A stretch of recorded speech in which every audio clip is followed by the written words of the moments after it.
नमस्कार आणि आजच्या या सखोल चर्चेत आपलं स्वागत आहे. नमस्कार. आज आपल्याकडे काही नोंदी आणि बायबलमधल्या वचनांचा एक संच आहे, जो एका मोठ्या कथेचे म्हणजे वेगवेगळे तुकडे जोडण्याचा प्रयत्न करतो. हो, आणि ही कथा पराभवाचे परिणाम या विषयावर आहे, पण ती दिसते त्यापेक्षा खूपच जास्त गुंतागुंतीची आहे. अगदी. या सगळ्या स्रोतांना एकत्र पाहिलं की असं लक्षात येतं की एका छोट्याशा भविष्यवाणीतून एक एक वैश्विक संघर्षाची आणि एका भव्य विवाह सोहळ्याची कहाणी तयार होते. बरोबर. तर आज आपलं काम आहे या तुकड्यांना एकत्र जोडून ती संपूर्ण कथा समजून घेणं. आणि या कथेचा मुख्य विषय एक आध्यात्मिक युद्ध आहे असं दिसतंय. अगदी बरोबर. या स्रोतांचं वैशिष्ट्य हे आहे की ते बायबलच्या सुरुवातीपासून म्हणजे उत्पत्तीपासून ते अगदी शेवटच्या पुस्तकापर्यंतची वेगवेगळी वचनं एकत्र विणून एक सलग कथा तयार करतात. एक साप आणि त्या दोघांचे वंशज, या दोन वंशांमधील संघर्ष संपूर्ण इतिहासात कसा पसरलेला आहे हे दाखवणं हा या स्रोतांचा मुख्य उद्देश आहे. ठीक आहे, चला तर मग सुरुवात करूया. आपण या कथेची सुरुवात बायबलच्या अगदी पहिल्या पुस्तकातून म्हणजे उत्पत्तीमधून करणार आहोत. हो. स्रोतांनुसार सगळा संघर्ष एका भविष्यवाणीतून सुरू होतो जी देव सर्पाला उद्देशून बोलतो. उत्पत्ती 3:15. मी तुझ्यात आणि स्त्रीत, तुझ्या संततीत आणि तिच्या संततीत वैर स्थापीन. ती तुझ्या डोक्याला ठेचेल आणि तू तिच्या टाचेला डसीशील. हे एकच वचन या संपूर्ण कथेचा पाया आहे की नाही? अगदी. यामागची मूळ कल्पना काय आहे? या वचनाला एक प्रकारे कथेचा प्लॉट म्हणून सादर केला आहे.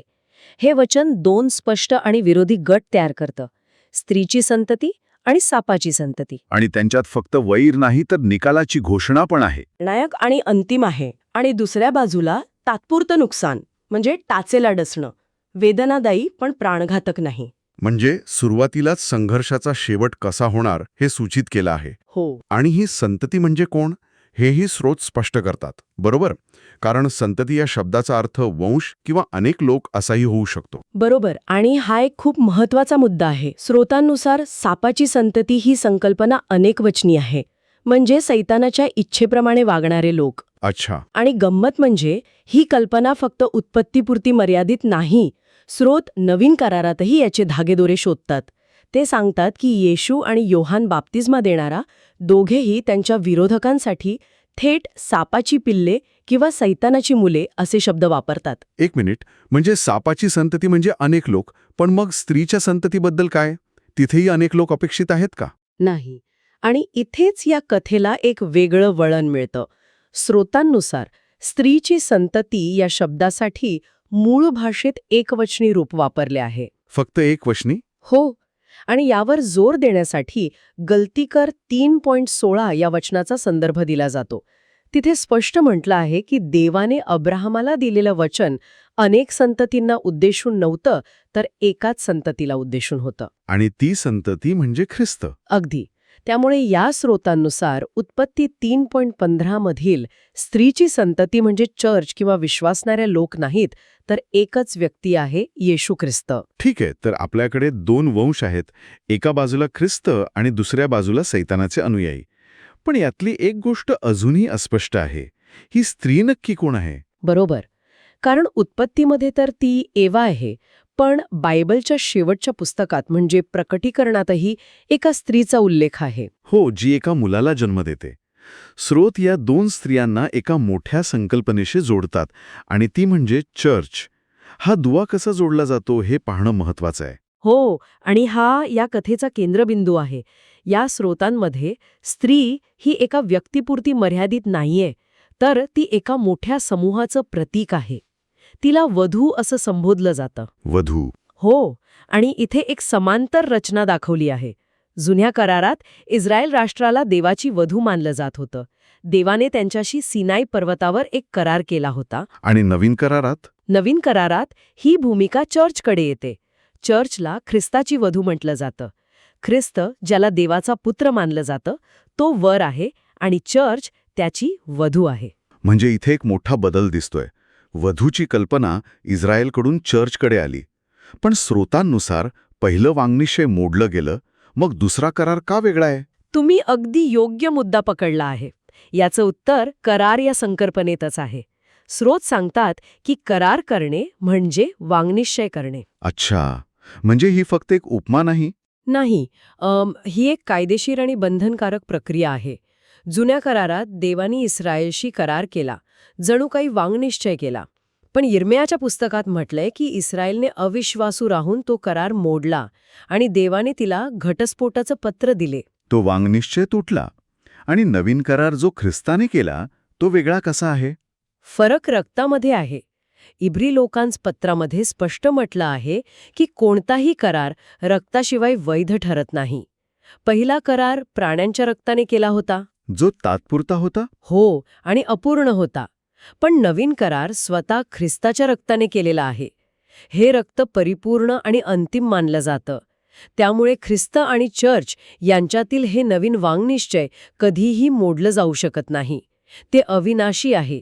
तर आता चित्र स्पष्ट झालंय. आपल्याकडे वर म्हणून ख्रिस्त आहे आणि वधू म्हणून चर्च, आणि त्यांच्यात एक अविनाशी करार आहे. पण उत्पत्तीतल्या भविष्यवाणीचा पहिला भाग, सापाने टाचेला डसणं, तो कुठे बसतो यात? उत्तम प्रश्न.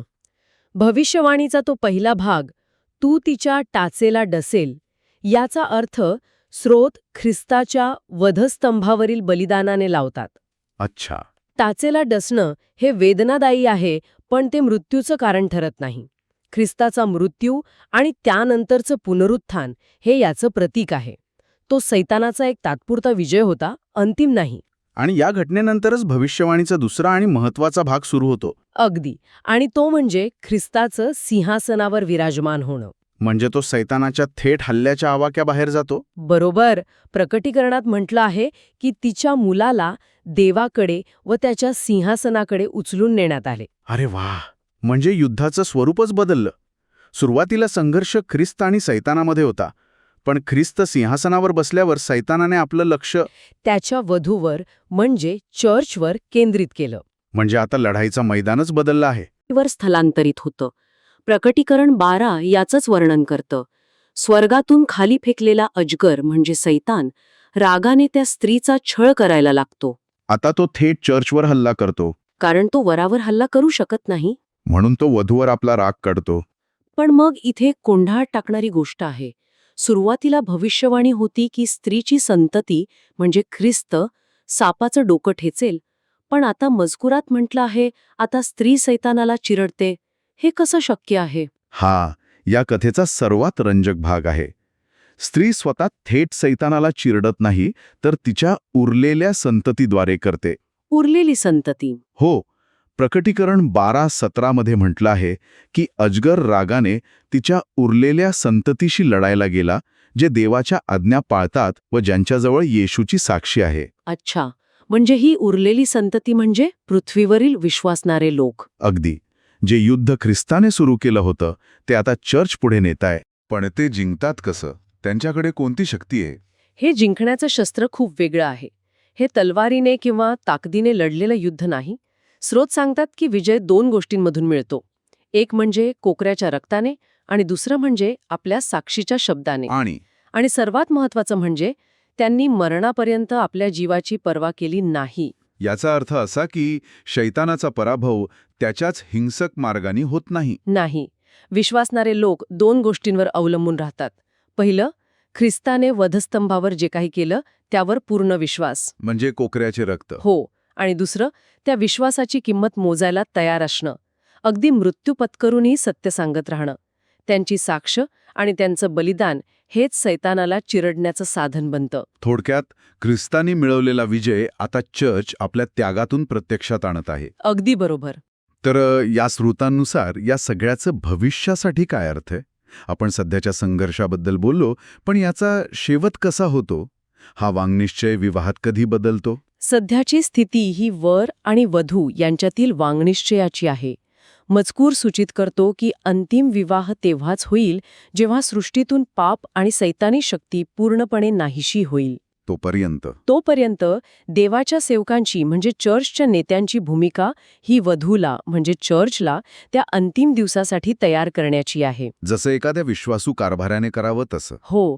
किंवा शहाण्या कुमारींनी आपल्या दिव्यांमध्ये तेल भरून वराच्या येण्याची वाट पाहावी तसं. आणि वराच्या परत येण्यासाठी एक विशिष्ट कारण सांगितलेलं आहे, जे खूपच नाट्यमय आणि गंभीर वाटतं. हो, आणि यावर मजकूर अगदी स्पष्ट आहे. वर तेव्हाच परत येईल जेव्हा वधू तयार होईल. आणि ती तयार कधी होईल? कधी? जेव्हा हुतात्मा साक्षीदारांची एक निश्चित संख्या पूर्ण होईल. हुतात्मा साक्षीदार? हो, हो. याचा संदर्भ प्रकटीकरण 6 मध्ये मिळतो. तिथे सिंहासनाखाली काही आत्मे देवाला विचारतात की तो न्याय कधी करणार. त्यांना उत्तर मिळतं, तुमच्यासारखे जे मारले जाणार आहेत त्या तुमच्या सहकारी दासांची व बंधूंची संख्या पूर्ण होईपर्यंत आणखी थोडा वेळ थांबा. हे खूपच धक्कादायक आहे. म्हणजे वराचं परत येणं, इतिहासाचा शेवट आणि अंतिम न्याय या सगळ्या गोष्टी चर्चच्या साक्षीवर आणि त्यागावर अवलंबून आहेत. या स्रोतांनुसार हो. आणि ही कल्पना खूप नाट्यमय आहे. विचार करा, स्वर्गात एक विवाह सोहळा व्हायचा आहे, पण तो थांबलेला आहे. कारण पृथ्वीवर वधूला तयार व्हावं लागते. हो, आणि त्यासाठी तिला एका संघर्षातून जावं लागतंय. इतिहासाकडे पाहण्याचा हा एक पूर्णपणे वेगळा दृष्टिकोन आहे. जेव्हा ती संख्या पूर्ण होईल तेव्हाच वर परत येईल, सापाचं डोकं पूर्णपणे ठेचलं जाईल आणि मग अंतिम विवाह संपन्न होईल. तर आपण एका सापाबद्दल आणि एका स्त्रीबद्दलच्या एका साध्या वचनापासून सुरुवात केली. आणि एका वैश्विक विवाहापर्यंत आणि अंतिम न्यायापर्यंत पोहोचलो. या सगळ्याला जोडणारा धागा म्हणजे दोन विरोधी वंश, त्यांच्यातील करार आणि त्या करारावर आधारित एक न तुटणारं नातं. अगदी बरोबर. ही एक सर्वसमावेशक कथा आहे जी या वचनांना एकमेकांशी जोडून तयार केली आहे. ती इतिहासाला केवळ घटनांची साखळी म्हणून नाही, तर या दोन पक्षांमधील एका मोठ्या आध्यात्मिक संघर्षाच्या रूपात सादर करते. आणि या कथेचा शेवट केवळ ख्रिस्तानेच नव्हे तर चर्चच्या विश्वासूपणाद्वारे मिळवलेल्या अंतिम विजयात होतो. हो, हे दाखवते की मानवी इतिहास एका मोठ्या दैवी योजनेचा भाग आहे. खरंय. आणि जाता जाता ऐकणाऱ्यांसाठी एक विचार. या स्रोतांमध्ये यावर जोर दिला आहे की वधू तयार असली पाहिजे आणि वराचे परत येणं हे मृत्यूला सामोरे जाणाऱ्या विश्वासू साक्षीदारांची एक विशिष्ट संख्या पूर्ण होण्याशी जोडलेले आहे. यामुळे मानवी कृती आणि दैवी वेळ यांच्यातील संबंधांबद्दल एक महत्त्वाचा प्रश्न निर्माण होतो. तोच, या संघर्षात वधूची सक्रिय भूमिका मजकुरात वर्णन केलेल्या अंतिम घटनांच्या प्रकटीकरणावर नक्की कसा प्रभाव टाकते यावर विचार करायला हरकत नाही.